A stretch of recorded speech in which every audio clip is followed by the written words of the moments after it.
Jesus explains to his disciples really the lesson of yesterday's debate with the scribes and the Pharisees about what's clean and what's unclean. It's not purifying cups and vessels or ritual hand washing that keeps us from being contaminated, but keeping our hearts pure of evil thoughts and intentions.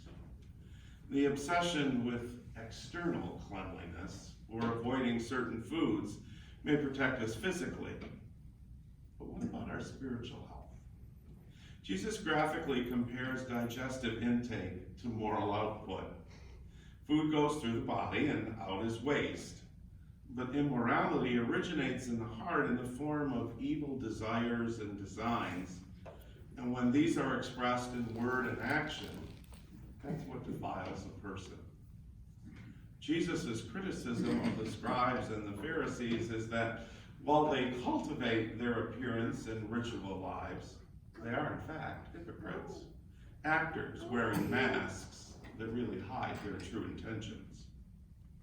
Jesus will ramp up his criticism of the religious leaders of his time when their hypocrisy hides murderous intentions and self-serving strategies to protect their own status and their own control.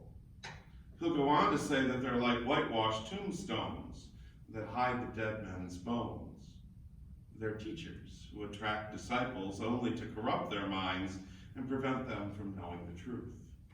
They're like trees that produce bad fruit instead of the good fruit their roles and guides intended. The practice of a regular examination of conscience has long been a part of the spiritual life.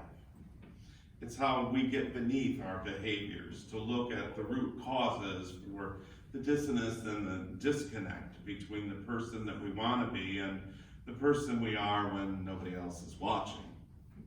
Unresolved anger, unchecked desires we indulge as harmless, but which cloud our perceptions of others, self-righteousness that prompts us to judge others, old hurts, old scores that we can't seem to let go of, faults that we project onto others but ignore in ourselves, the sins no one wants to admit, but that reprise the messy side of human nature, never challenged and seldom corrected.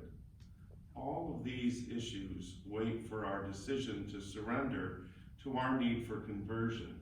Only grace can accomplish in us.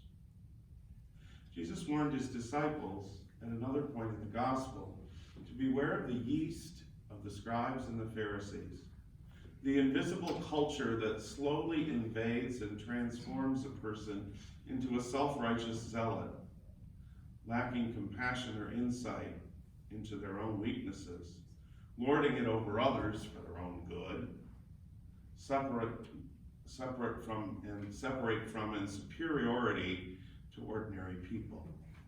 The leaven he proposes instead is the Holy Spirit of love and truth.